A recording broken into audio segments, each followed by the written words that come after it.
Hello everyone, this is Tetrafolium and I'm here today to bring to you another one of these Pokemon in ADV videos. I know it's been quite a while since my last one, but you know, things are getting busy for me.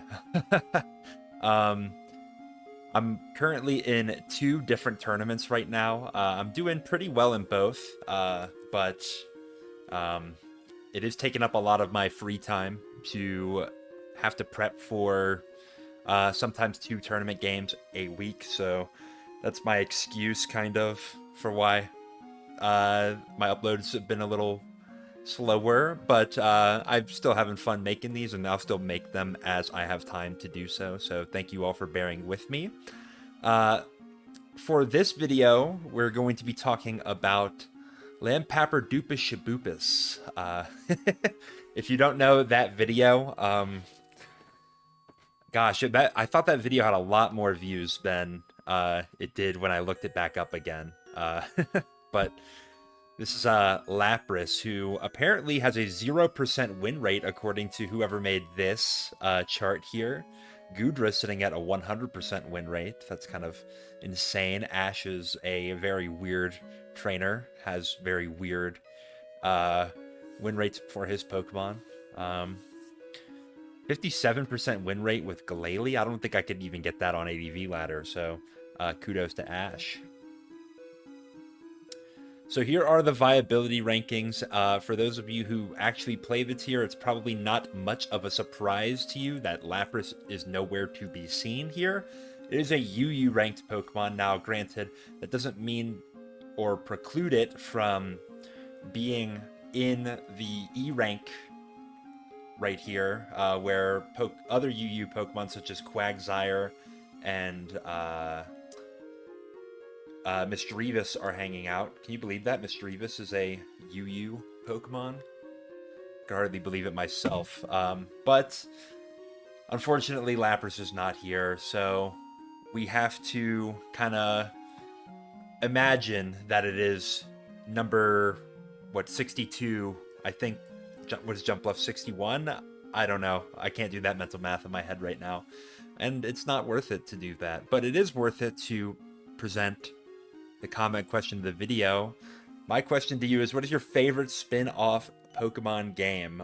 The reason why I ask this for Lapras in particular is because Lapras plays a pretty large part, well, I guess relative to other Pokemon, in my favorite spin-off of all the Pokemon games, which is, of course, My Pokemon Ranch. It's such a important Pokemon in that. No, I'm kidding. It's Pokemon Mystery Dungeon, Explorers of Sky. The Hidden Land theme is playing right now. Lapras is responsible for bringing you there. So, very cool. Very sick way to introduce the Pokemon. I believe it also is in Poke Park, which is another one of my favorite spin-off games. And it likewise transports you across the ocean to a very cool area, pun certainly intended. I won't spoil it for those of you who haven't played the underrated gem that is Poke Park. So let's continue. So first, let's talk about type identity. So this is a somewhat more nebulous concept than other things like speed tiers and type matchups. But this is a sort of concept that attempts to describe what types are good at like what based on common features observed within the type. So for example, you could have something like an electric type cleaner. In ADV, all the electric types are pretty fast, or at least the meta relevant ones. And they all have decently high special attack stats. Of the three, Jolteon has the lowest, and it's still 110, which is better than a lot of other special attackers. So it's not like that bad. All of these Pokemon, maybe Raikou less so, are really, really dangerous in endgames where you've got a bunch of spikes up and got some damage going. Now, Raikou definitely could be dangerous in those formats, but it needs a little bit more support and is tougher to fit on Spike's teams. That being said, it does a really good job of dividing certain matchups on the spikeless teams that you tend to see it on. So Not to knock it for any particular reason there. Another one that you probably are really familiar with, we can get really slow in there, are bulky waters. We'll talk a little bit more specifically about why water is such a good defensive type and why the bulky waters exist in the format. But they also just happen to all have really, really good defensive stats. Like, Swampert is one of the best physically defensive Pokemon in the format. Milotic has a lot of natural special defense that allows it to be a decent mixed wall, and then Suicune, of course, just blows everything out of the water. 100, 115, 115. Who thought that that was okay? But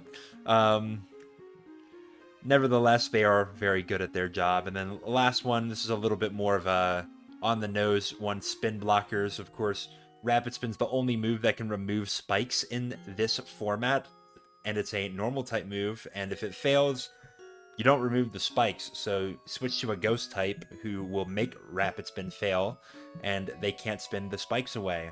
There are some other traits that are really nice for like the most effective spin blockers, which would probably be Gengar and Misdreavus, in particular Levitate, allowing them to not take spikes damage of their own. But if you want to know more about that, watch any of my videos about like the myriad ghost types that I've covered so far. Is Ghost my most covered type? I think I'm only missing like Misdreavus of the fully evolved ghost types, so maybe one day we will have a Misdreavus video, and I will ruin the ladder for a few days as people are trying out whatever paste that I cook up for that. But let's dive more into the water types. So bulky water as an archetype exists to describe two common features of the meta-relevant water types. The first is that water is not weak to any physical attacks prior to Generation 4. If you recall the type chart, we're only weak to grass and electric. Those are both special attacking types. So that means that you are at worst neutral against literally every physical attack in the game. And also being resistant to things like Meteor Mash, which is really, really nice because Metagross is such a dominant Pokemon in the tier. And I say that with no sense of irony. That's a pun. Laugh, come on. But yes, water holds a pretty strong identity as a physical check, thanks to the fact that there are no physical attacks that hit it for super effective damage. And then the second is that a lot of the meta-relevant water types have really good defense stats, as we kind of alluded to in the previous slide. So let's take a look at Suicune, for example, who is probably the de facto bulky water. Well, maybe Milotic, but only because it has access to recover. But look at these stats, man. Like, how is this legal, man? Well, because the tier is actually pretty well balanced, and there are some nice Pokemon like Zapdos and Tyranitar around to help with dealing with Suicune, but we're not here to talk about Suicune's flaws. We'll save that for the Suicune video when that ever gets voted in. We'll instead look at some of the favorable matchups, and these are Pokemon that do not like to take Surfs or Hydro Pumps or Ice Beams from Suicune, and struggle to really solidify a 2-hit KO on Suicune, except for Metagross, who could boom, but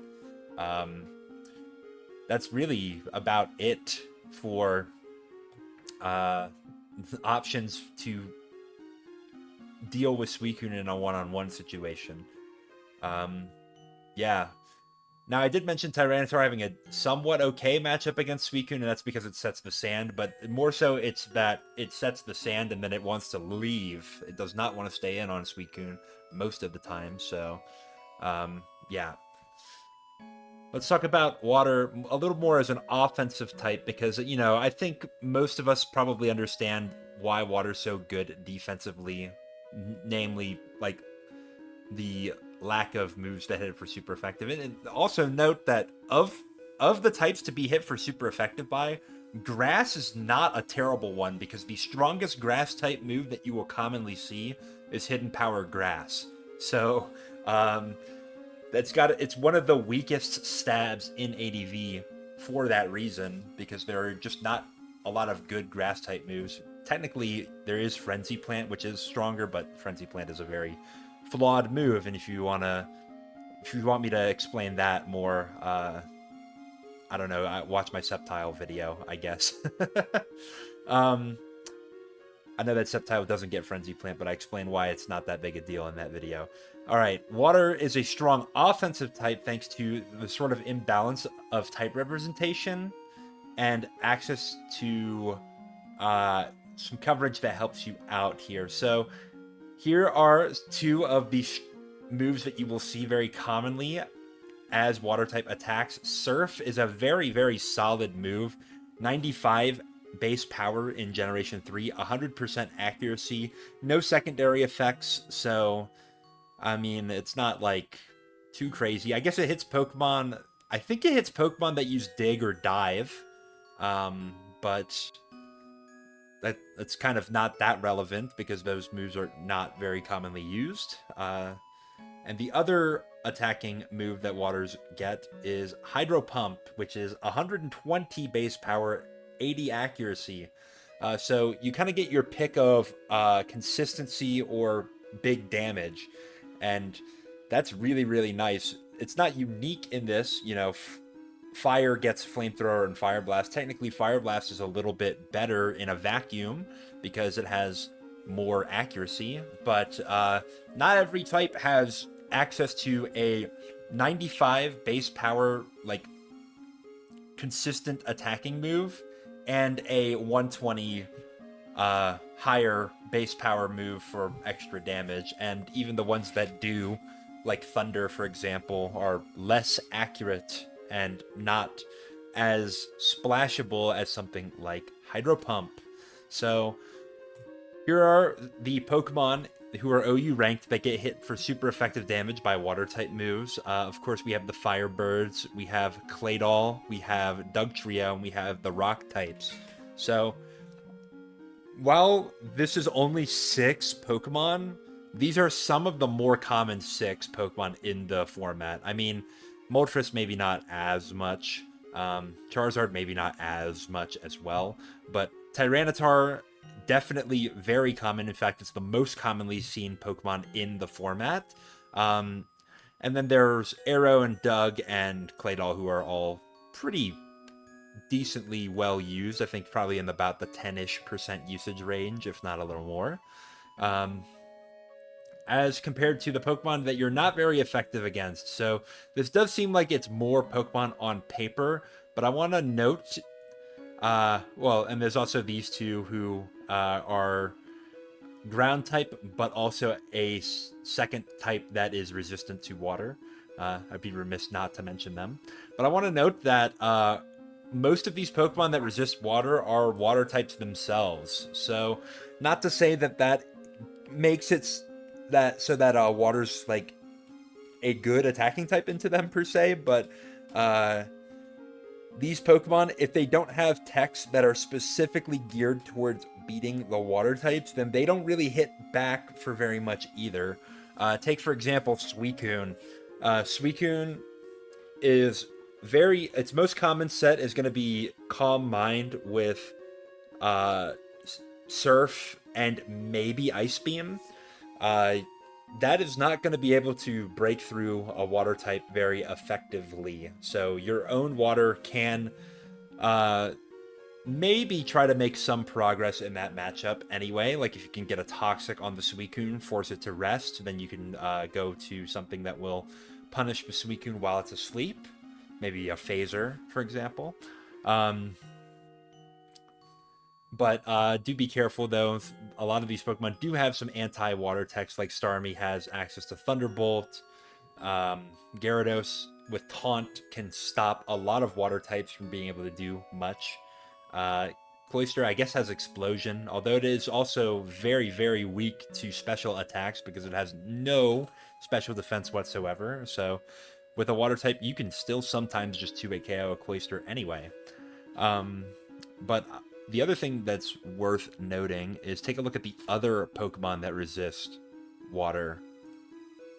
Pretty much all of them are weak to ice. In fact, literally all of them are weak to ice because grass and dragon are simply just owned by ice. There is a Pokemon named Kingdra sitting in the UUBL tier that is not weak to ice and ×4 resistant to water that I don't have pictured here. I guess that's something kind of noteworthy. But other than that, I believe okay, I guess there's also Ludicolo as a grass type that is not weak to ice, but virtually every grass and dragon type is struggling to handle ice type moves. I guess Celebi handles it the best because it has the best combination of HP and Spadef for a grass type, but I digress. So all the meta-relevant water resists are either water types themselves or they're weak to ice. That's really the conclusion that I'm getting to. And this is not even to mention what you hit for neutral. One of the really notable things about water type is that it hits steel for neutral. The only other type that hits steel for neutral in ADV is electric. And electric has the not so nice distinction of being immune, or sorry, being completely blanked by ground type Pokemon. So water, I guess, okay, there is a thing that water types can't hit, but we'll talk about that later. It's a lot less common, though, than ground types. Things like Hydro Pump are considered to be really good moves for dealing with Pokemon like Metagross and Skarmory, since those Pokemon kind of feast on resisted hits as their sort of bread and butter defensive qualities, as well as just having ridiculously high defense stats. But it's not about them. This is about Starmie, of course. I just didn't get enough when I did my Starmie video the first time, so I baited you all. This is actually a Starmie video now. Starmie was blessed with access to Thunderbolt, giving it a more powerful move to hit opposing water types than what water types tend to have access to, which would be Hidden Power Grass or Electric. So here goes Starmie beating Ash's horrendous Pidgeotto. I didn't know that it had a 0% win rate, but if we're going based on the title slide, I guess that's true. Also, fact check me if this is even Ash's Pidgeotto getting owned by Starmie here. I think this is from the Misty battle, but I might be wrong. This is the offensive set for Starmie. It's pretty simple. You have Hydro Pump, Ice Beam, Thunderbolt, and then your pick of the litter between Rapid Spin, Psychic, or Recover. I will say that I'm not like a huge fan of 4-attack Starmie with Psychic, but there are times where maybe Psychic is useful. In particular, it's good at handling Gengar. But if you're timid and you hit it with a Hydro Pump on switch in, then you should probably be able to kill it with a Hydro Pump on the next turn anyway. All told, though, this is really, really good coverage, and offensive Starmie is a Pokemon that you do have to watch out for in your builder a little bit. Some people, they don't like to run Blissey on certain teams. You know, maybe they want a better offensive pace to their team. Well, that's one of the Pokemon that is like a huge lifeline into a Pokemon like Starmie here. If you don't have Blissey, then you have to have some other way to handle Starmie, because otherwise it's really hard to switch into. So no other water types really, like in ADV, have access to Bolt Beam coverage. A lot of them have Ice Beam, but not very many of them have Thunderbolt, you know? I can't even think of one of them. Okay, well, I guess there's 3 of them. Shoutouts Gyarados, by the way, having access to Thunderbolt for some reason. I wouldn't use it. I would not recommend Thunderbolt Gyarados, but I guess technically it gets that. But you have Lantern and Lapras as well. Lantern, of course, is a pretty solid Pokemon for its rating. Maybe that's a Pokemon that I could do a video about. Let me know if you want to see that. But I lied to you guys earlier. In fact, this is a Lapras video, and we're using Starmie as a sort of comparison point. This is Lapras on the left, of course, duh, and this is Starmie on the right. So, as far as their base stats go, Lapras is definitely a lot bulkier. It has a lot more HP investment than Starmie does, but Starmie is trading bulk for special attack and speed. Despite the fact that it has lower general bulk, it does actually have 5 more base defense, which is, I guess, somewhat noteworthy. And as far as a defensive type goes, Water Psychic's not like fantastic per se, but Water Ice is a little bit worse, and we'll talk maybe a little bit about that as we go. But Lapras has Stab Ice, which is really important for being able to just shred through Ice-weak Pokemon. Sometimes coverage Ice Beam is not enough to like really get there on certain Pokemon. Like, for example, Salamence nowadays, well, not on every team, but on a good number of teams, likes to run enough special defense to live things like a Blissey Ice Beam or a Gengar Ice Punch. And the fact that they don't get stabbed means that these Pokemon really can't get there to get the OHKO on Salamence. Because of the stab boost, Lapras does not really have to worry about that. Salamence, I don't even know if it can live an Ice Beam from Lapras, but like if it can, it has to run a ridiculous amount of investment, which is super duper not worth it. On the flip side, Starmie gets access to Stab Psychic, which I do think has its place. It's really nice to be able to hit things like Gengar and Heracross for super effective damage, though it does have less applicability, and I think that's kind of evident by the fact that you see a lot of Starmie that will run Ice Beam as a coverage move, and less Starmie that would run Psychic as a coverage move. Not to say that there are no Starmie that run Psychic and not Ice Beam, but it's a lot less common. You have a really high HP stat with Lapras, which is really nice. It just helps you live a lot of hits, whereas Starmie is going to trade that out for a lot higher speed, but also a little bit higher special attack, which allows it to secure more KOs with its strong Hydro Pump. Which, you know, Lapras has a decent Hydro Pump of its own, but not quite as strong as Starmie's. Roar for phasing is really nice for Lapras, and Heal Bell to sort of support the team as a cleric is also really nice. We call moves like Roar phasing moves, or like pseudo phasing or pseudo haze moves, because they force the switch and get rid of the stat boosts. Lapras also has access to Perish Song, which is kind of also a phasing tool, because you're going to force a Pokemon that is boosting to have to switch, otherwise they'll die. So that's something definitely to note for Lapras, and we'll talk about that as we go on here. But Starmie is no slouch in utility of its own. It's got Rapid Spin and Recover. Recover makes it like surprisingly survivable, though I will say a lot of offensive teams do have ways to pressure Starmie, and definitely can't just sit forever, unfortunately.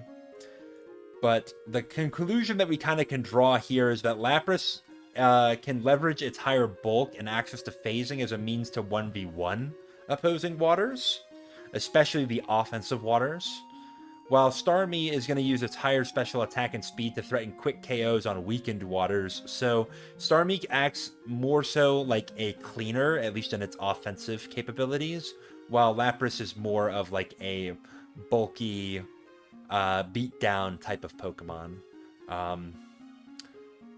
At least that's what its stats would suggest. Now let's talk about specifically the Suicune matchup. This is a Pokemon we've kind of been alluding to throughout this presentation. Of course, when you're talking about water types and ADV, you cannot avoid talking about Suicune. But Suicune is a Pokemon that enjoys a lot of good matchups, and it has the really powerful combination of Calm Mind, high defensive base stats, and the water type to make it very hard to kill, and that makes it relatively easy to sweep with. So Suicune is like the king. It's just eating. It's what can you even do to stop it? Well, there are a few things, but one thing in particular that Suicune hates to see is water absorb. So these are not the only Pokemon that get water absorbed, but they're the ones that I care to talk about right now. Vaporeon, fantastic Pokemon. Very, like, personally, I think it could be OU. Just gonna say it. You guys can feel free to disagree with me, but I think it's a good Pokemon. Quagsire, maybe not so much, but it does have its matchups. Suicune is one of them sometimes. And Lapras is also here as a water absorber. So let's take a look at what Suicune might be able to do to try to stop these. The most common way that Suicune can still beat the water absorbers is the move Ice Beam, because Ice Beam has a 10% chance to freeze. And if you freeze these Pokemon with water absorb, it sometimes doesn't even matter that they like resist and don't take a lot of damage from Ice Beam. Not so in the case for Quagsire, but more so in the case for Vaporeon. If they stay frozen long enough, then Suicune is going to boost up high enough that it can just Ice Beam and with enough hits kill your Vaporeon. Now, you'll notice that this arrow does not extend to Lapras. Why is that? Well, in Generation 3, as well as many other generations, Ice types cannot be frozen. So Lapras does not have to worry about Suicune going for Ice Beam and getting the out that way. So, how then can Suicune beat Lapras? Well, maybe it just boosts up to +6 and just like critical hits and does all of that good stuff. Let this calc sink in for a moment. That is +6, 252 modest Suicune, Ice Beam into 252 HP, no Spadef Lapras. That does less than a quarter of Lapras's health. That means that if you crit, you will be doing less than half. So Lapras is able to survive a crit plus 2 additional non-crit Ice Beams, meaning that it can rest loop Suicune without any special defense investment. That is insane. Now, I would be remiss not to mention that Suicune does have some things that it can do to hinder Lapras. For one, Toxic is an option to kind of force Lapras to switch. But as we kind of discussed earlier, it has Heal Bell, so it isn't completely owned by Toxic. It would lose in the long run, but it does have ways to sort of mitigate the effects of Toxic in that way. And also Rest, of course, simply just does not lose to Toxic. The other thing that Suicune could do is run Hidden Power Grass or Electric, which would do significantly more damage to Lapras, but that's only really run on offensive Suicune sets where Lapras might be able to Thunderbolt down and trade, or is beaten by another special wall on your team. A lot of times Suicune is most dangerous when it can just rest and sit and be a annoying, fat, unkillable tank. But if you're running Hidden Power, you very, very rarely are able to also be able to afford to run Rest. So if you have another special wall on your team, or if you have strong enough, fast enough attackers that can trade into the Suicune anyway, even after it boosts up, then you should be able to beat that version of Suicune anyway. So Lapras is probably the most self-sufficient Pokemon at handling Suicune. And in an effort to sort of take advantage of that, I will show you the team that I cooked up with it. But before we do that, let's talk more specifically about the sets that Lapras has historically run, and these are those. So this spread here is common between both the Rest Talk and the Utility Lapras sets. The idea is that you want to maximize your HP to be decently bulky on both sides of the spectrum, and then you're investing quite a lot of defense.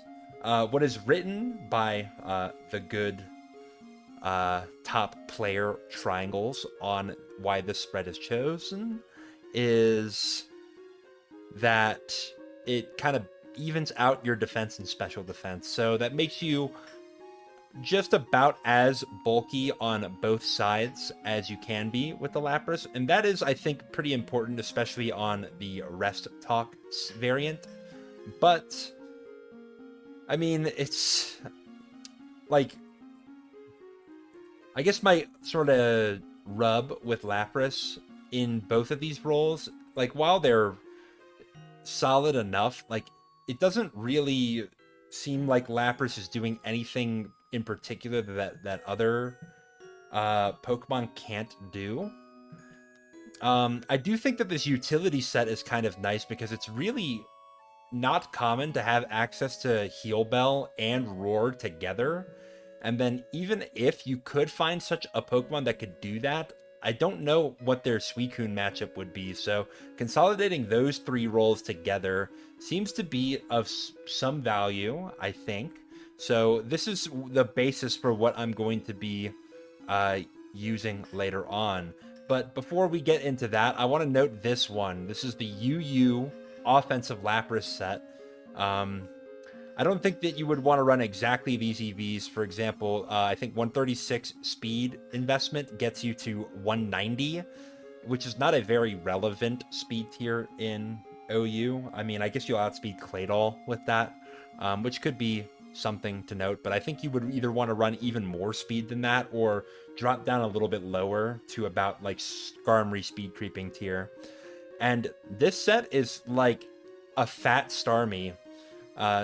So if you're in a situation where you have a team that really likes that offensive Starmie coverage, but you need something that is really, really sturdy into Suicune for some reason, like you're not beating Suicune otherwise, then maybe you could try this Lapras set out. I think it's worth a shot, and maybe this is what I should have been testing out as I was making this. But you know what? I can't give all of the answers here. I need you guys to give some answers as well. And I would love to see your replays if you do end up using this offensive Lapras set. Maybe even try it on the team that I show here. Maybe it makes a lot of sense. I don't know. But I think there's some room for it. Obviously, I don't think it's the most valuable sort of thing you could do. And it may not even be a great set, but let's try it. Let's see what happens. But this is the set that I have. This is a slightly offensive Lapras, so it says frick you. It doesn't quite go all the way. It's dropping the F-bomb, but it's a not very nice potty mouth Pokemon there. This is based more so on the utility set that is suggested for OU, but rather than really high defense investment, I'm opting instead for some more special attack investment. The idea here is that we have just enough defensive investment to live a Choice Band Arrow Rock Slide after one layer of spikes. I feel like any more than that is like, I'm not sure exactly what we would need it for. So I'm gonna use the rest of the points here to sort of bolster our special attack and speed. For the sake of it, we are going to be faster than Skarmory, or at least the standard Skarmory spread, which is running pretty much max special defense. And then we have enough special attack here to do some of these things, like we have a 50% chance to OHKO a no bulk arrow, which, I mean, it would be nice to have more than that, but that is kind of something to note there. If we can get a little bit of chip on Aerodactyl, we are certainly going to kill it. And if we don't, well, we still have 50-50 odds. And then maybe even a little higher than that, because you consider like we could crit or we could freeze the arrow. So we're slightly favored to just beat down an arrow in a 1v1. Not really beat down, just like destroy it. We'll do 50% minimum to most Celebi sets. There are some Celebi that will run plus special defense nature, and that those Celebis can outrun our Lapras, at least, or outbulk, I should say. But all the other Celebi sets are not taking 2 Ice Beams, unless they have Giga Drain. And Giga Drain is a little bit of an issue because Lapras has the unfortunate combination of really high HP, not super duper high special defense, and being weak to Giga Drain. So we give a lot of healing back to Celebi should it click Giga Drain on us. So it's not... Lapras is not nearly the best ice type for 1v1ing a Celebi. So try not to use it in such ways, but it's good to know that that's what we're doing to one of the more bulky special walls in the format. We 3-hit KO a Spadef Rest Zapdos, no sand even necessary. So that's really, really good to know, because Lapras will survive a Thunderbolt from Zapdos as well, because it's just so bulky. That means that if we are in on a turn where Zapdos is going for rest and we click Ice Beam, we are pretty much going to get the kill on Zapdos before it can wake up. They're going to have to switch out and try to get leftovers chip healing and all that stuff, but even then, like, you're risking high rolls and crits, so it's not a super duper great value proposition for rest Zapdos.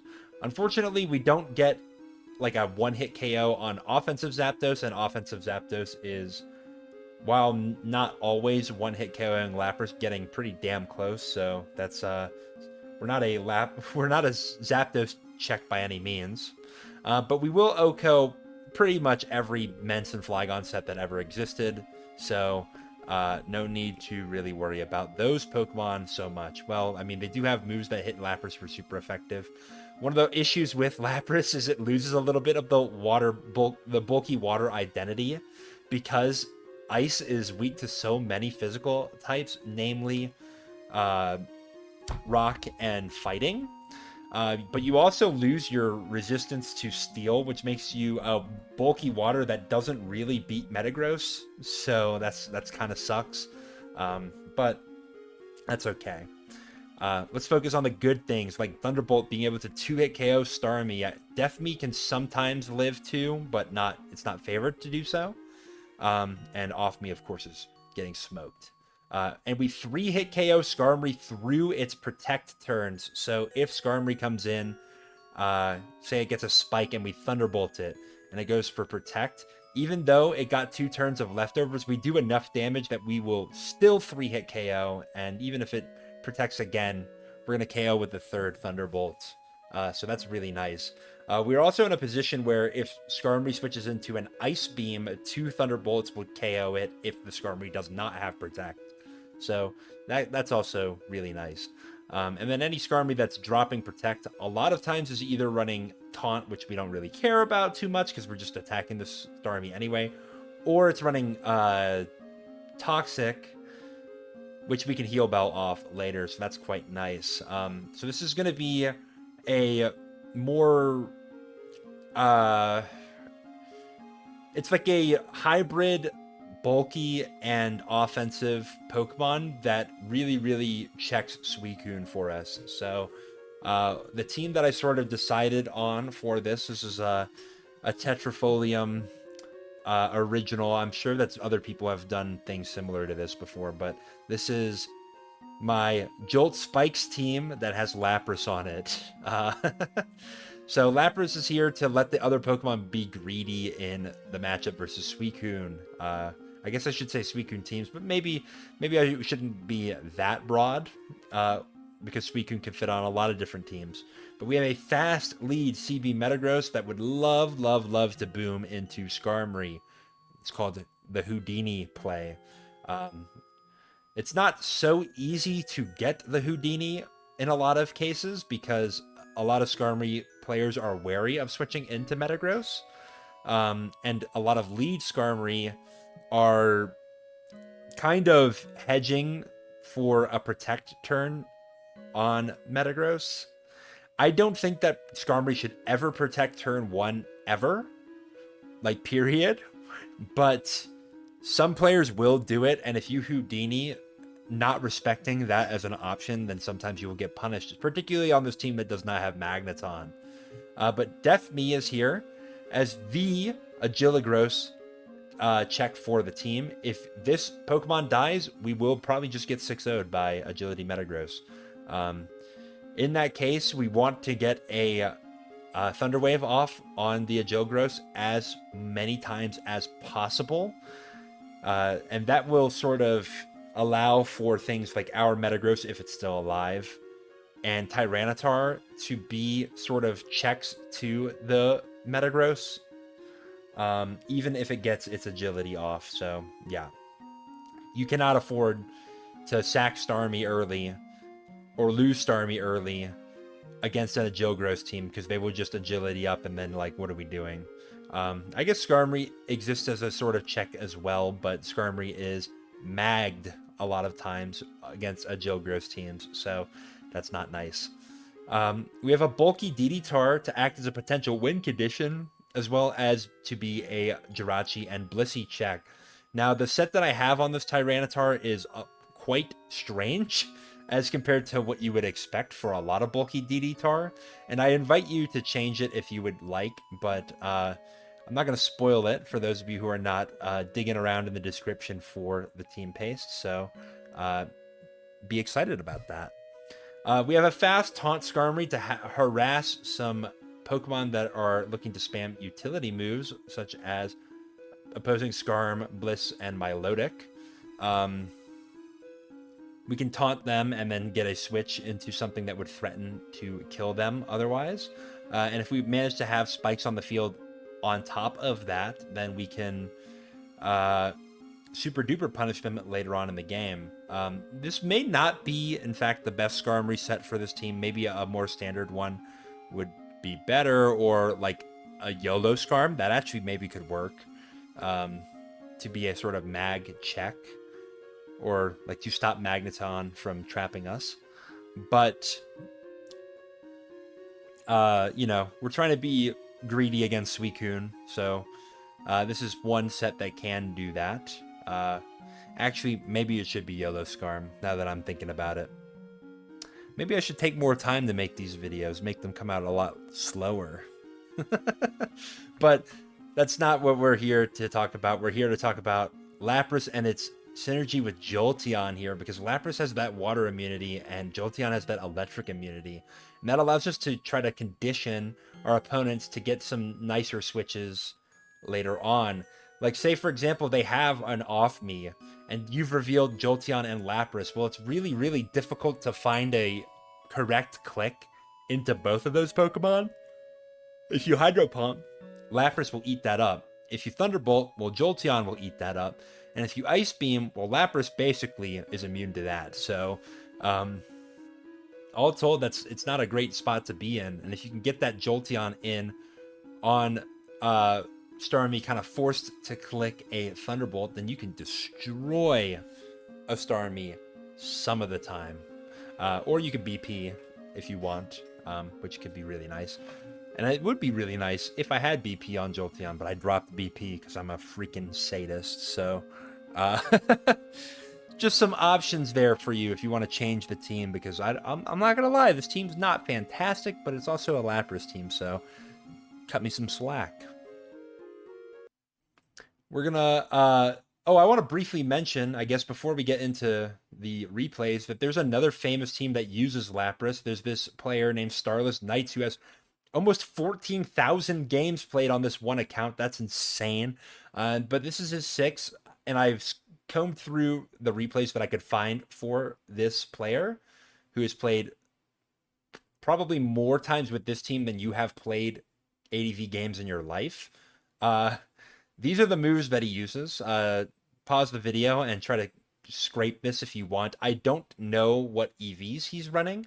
You can try out some of your own versions of this if you would so choose. I think the Snorlax set is very weird, but all right. But Lapras is here kind of like you have three waters, but none of them really beat Suicune in a one-on-one. So Lapras is here to be the water that beats Suicune, and you have the other waters to take advantage of their defensive utility overall. So that's kind of an interesting concept. I think there are definitely worse teams you could build, especially if you have to use Lapras. And speaking of that, let's see a worse one right now. So here we are. I'm going to play some Ice Cave from Pokemon HeartGold and SoulSilver. Very underrated track. I like this one a lot. I like the... I know that I think it's some mallet percussion in the lower register. I want to say marimba, but I'm not entirely sure if that is. It's got almost like this funk sort of rhythm to it, which is really nice. Layers really well in with the melody.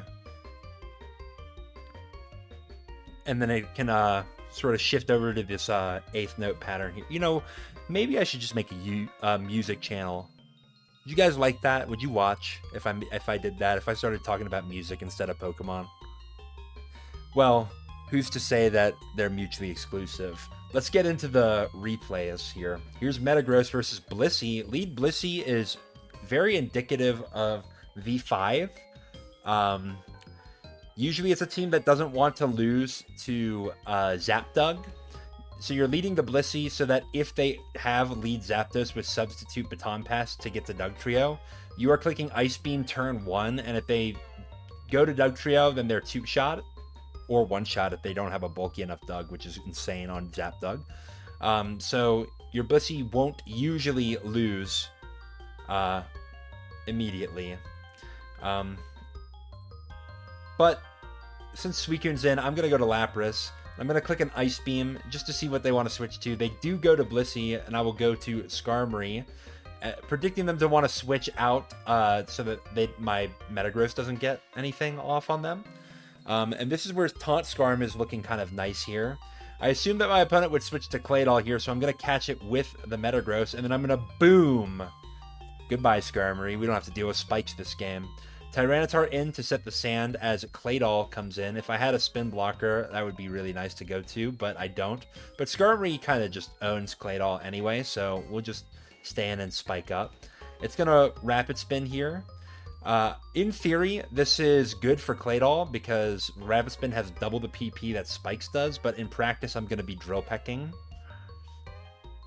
And he spins. And I Drill Peck. And he spins. And I'm thinking, all right, if you're making this play, you're probably rest Claydol, so let me taunt you. And I called that rest out perfectly. And now my opponent's like, uh-oh. I'm going to Drill Peck there. If I was good, I would have got a spike down, but nevertheless, I could just go for a spike here. As my Milotic is going to come in. I can spike again. Whatever. Switch to Claydol. That's fine with me. I'll get Drill Peck damage off on you. Now I'm going to go to Lapras here, which would cover a Claydol switch. It also doesn't take any damage from Surf, so that's kind of nice. They're going to Toxic me as I go for a Thunderbolt. If I get a Paralysis on my Milotic, that could be good for me. But Toxic is annoying. It's not the end of the world, though, since I do have Heal Bell. Which I don't click right there. I will just Thunderbolt the Blissey. Put it into 67%. Very, very nice. It's going to Soft Boiled up. Kind of annoying. But we can switch to Skarmory here. This is definitely a utility Blissey. It probably doesn't even have Ice. Well, no, it probably does have Ice Beam, right? Because otherwise, why would you lead it? But I can go to my Tyranitar, and if you recall, I said this is a DD Tar, and I have Focus Punch. This is a very, very strange Tyranitar set. It's DD Focus Punch. I think it's a kind of cool Pokemon to pair with Jolteon and Spikes. But it does have some not so nice matchups. In particular, Claydol doesn't take anything from any of our moves here, so maybe this is an argument for running HP Bug instead. Celebi's also a Pokemon that's a little bit annoying for this team to deal with, so yeah, maybe just run HP Bug. But it's kind of a funny Pokemon for dealing with Blissey, because you can kind of BKC Tar into it, but you're also threatening to DD in front of it. So they kind of just want to like stay in and go for seismic tosses because they don't want to get punched, but they're also possibly just going to give you a free DD if you go for it. Instead, I kind of just play it like it is a BKC Tar, acknowledging that if I DD on a switch to Claydol, then I'm not really getting anything out of the turn. Whereas, at least I can get a little bit of damage on it if I go for Rock Slides and stuff. I will get my Skarmory in on an Earthquake turn, so that's pretty nice for me. I'm going to Drill Peck as the Claydol spins. I can just go for another Spike here if I so choose, which I do. My opponent's going to have to heal up this Milotic. I'm going to take another Spike here. Ideally, I would like to get this Claydol in on a Pokemon that can threaten to kill it, like the Starmie here. And now they're going to have to choose whether they want to try to spin these spikes away or if they want to preserve their Claydol. Of course, they're going to preserve their Claydol because they have the Blissey to go to here. But this is not so bad for me because I can get Tyranitar in on a soft-boiled turn, and I'm getting some chip healing back. I go for a Rock Slide. I miss as my opponent goes for Seismic Toss, so that's really, really sick. I will live the next Seismic Toss, so I can just go for another Rock Slide. And I missed that one, too. That's fucking nice. Well, so much for getting that chip healing on my Tyranitar. Kind of all undone by that sequence. But I will Thunder Wave the Blissey. That makes it a little bit harder for it to just stay in versus my Tyranitar, which I'm going to go to immediately as they've soft-boiled. So, yeah, tough for them to really do much here. I anticipate that they're going to want to switch, so I will go for Focus Punch as they bring the Dugtrio in on this turn, and bang, that's Dugtrio dead. And they're going to forfeit from there, which I don't know if they should have. Like, I do think I would win a prolonged game thanks to Lapras kind of stopping the Suicune from being able to do anything. Skarmory's still quite nice into the Claydol. And then DD Tyranitar can always get there, which they don't know that I'm DD, but I am. With a nice flinch into my Milotic after a DD, it could just be over. Or if I could chip heal it all the way back up out of Surf range from the Milo, that could be nice too. But a little bit premature, but Lapras is kind of showing what it can do here. If I didn't have Lapras, if this was instead another Pokemon that was like weak to or not beating a Suicune as hard, then Suicune could have just kind of calm-minded up and swept through the team. So that's a sort of way to use Lapras here. We're up against Shiny Loudred, who's got a lead Tyranitar. If I'm good, I boom, but I'm not good, I just mash. Sometimes that does make a little bit more sense, though.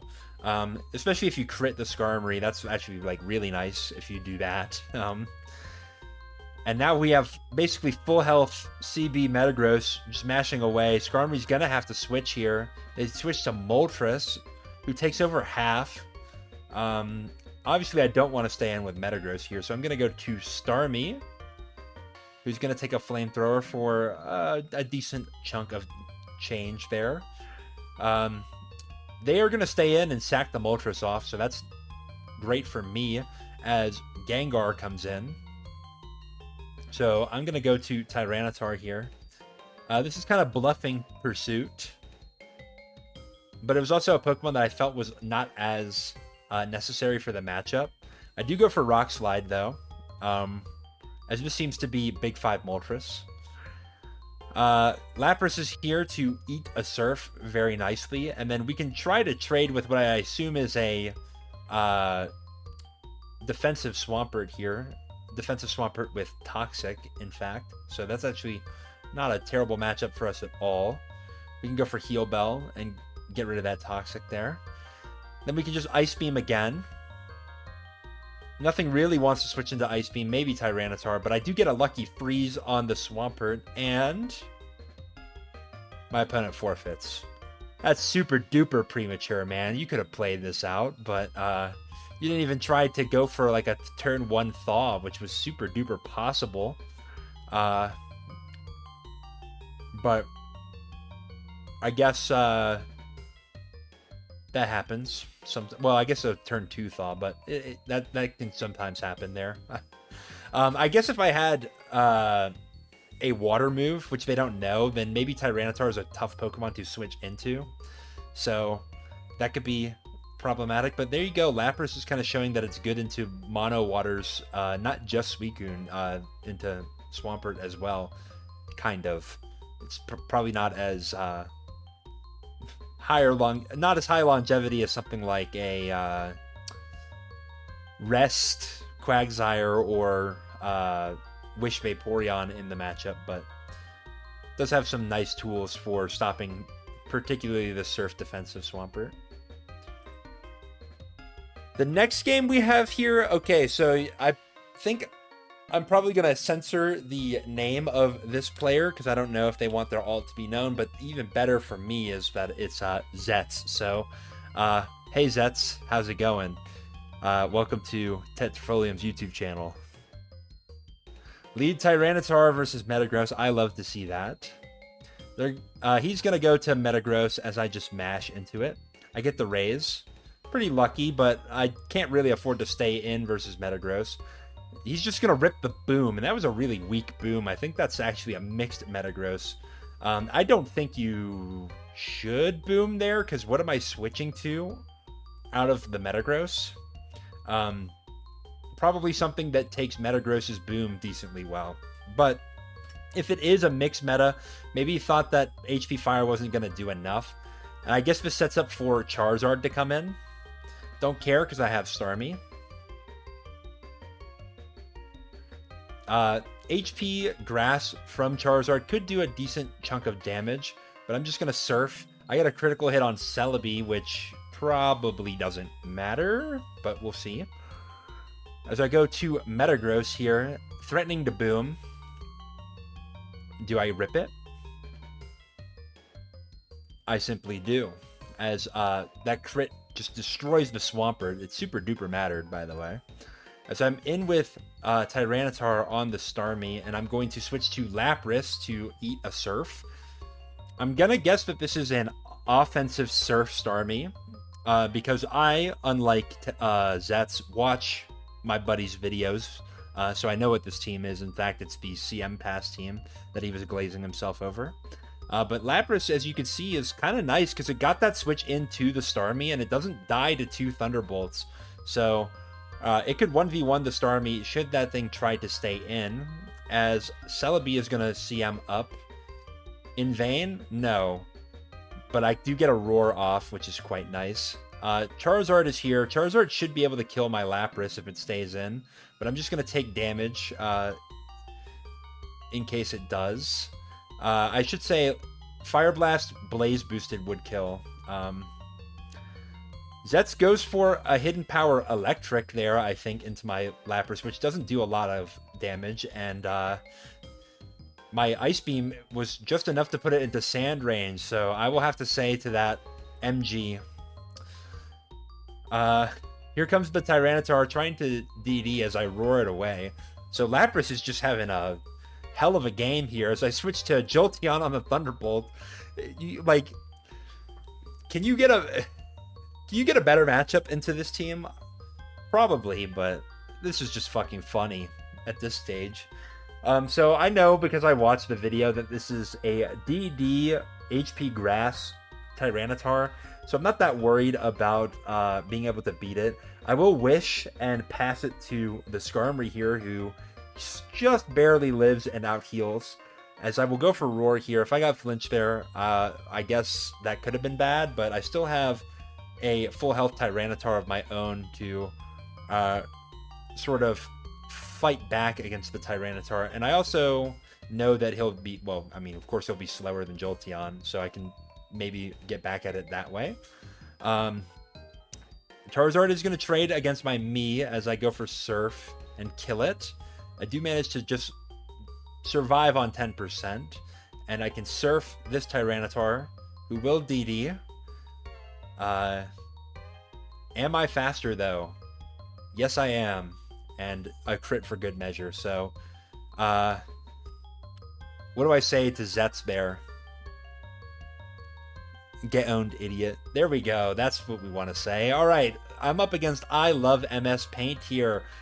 Let's see if we can get another nice clip with the Lapras, maybe showing off its defensive utility a little bit, as my opponent reveals Glalie, as I reveal the best Glalie counter in the metagame, which is Metagross.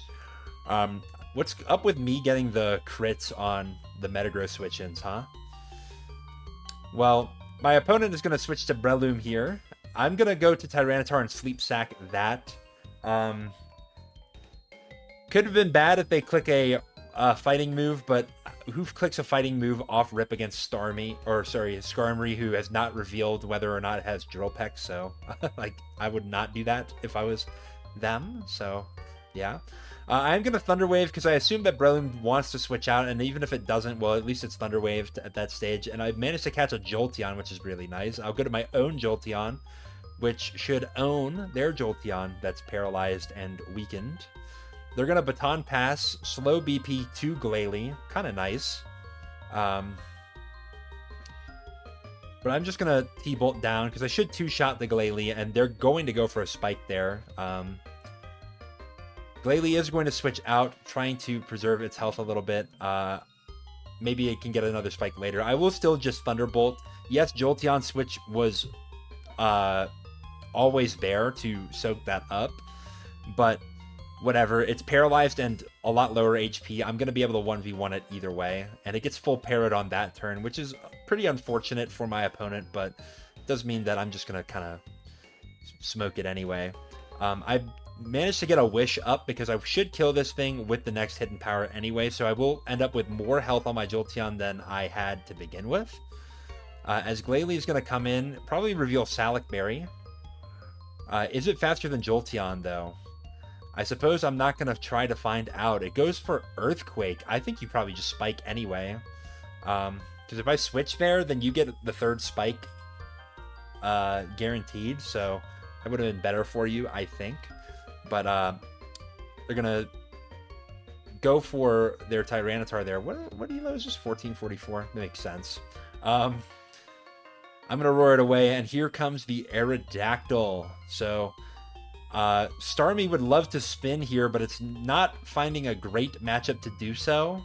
I am going to go to my Tyranitar that's sleeping here, see what it locks into, but instead it's actually a Sub-Leechy Aerodactyl, which I feel like, I don't know if I love it on this team. I mean, I don't know if I love this team in general. There's just not a very good defensive backbone. I guess if you're offense, you kind of just hope that your pace is good enough to win anyway, but it's an idea, I guess, for Aerodactyl to do such a thing. Breloom is here. I'm going to Drill Peck it. Get out of my face, Breloom. And they're going to go to Aerodactyl here, which I don't know if I would... I don't know if you go to Aerodactyl, though. Because what if I had Toxic and I Toxic your arrow there? Then I just win. But they do have the Tyranitar here. I go to Starmie, kind of trying to catch a DD, but to no avail. It doesn't really matter, though, because Metagross can come in and explode and kill the Tyranitar, as I can reveal Last Mon Lapras. So if I don't get crit or flinched, I'm pretty sure I will live a Rock Slide. Definitely so, because it's not a choice band. Now, if he subs all the way down, I think I'd have a roll to die with Lapras, but it's still kind of in my favor to not die to this, so let's see. I mean, even if he does manage to get this sequence right, he'd have to flinch my Skarmory and win a speed tie versus Jolteon. But Lapras is just here to clean it up anyway. So there we go. Ignore my elo, all right? This is not my best showing. But maybe this team needed a little bit more time in the oven. I do have a replay where I stopped somebody from getting to 1800 with a slightly different Lapras team that I may put in a pinned comment down below if you're so interested in watching it. But this has been the Lapras video. I think Lapras is a cool Pokemon, maybe a little underexplored. I think I want to try out that offensive Lapras set sometime in the near future. Probably not for its own entire video, but I just wanted to kind of spread the good word on the good, what is this thing? Loch Ness Monster, I guess. So, yeah. Have fun with this team, or have fun with Lapras, or, you know, just enjoy what you've seen so far, because, yeah, I don't think this team's getting anybody to a new ladder peak or anything. But, yeah. No more stalling. Just gonna end this video here. Goodbye, everyone. See you for the next one.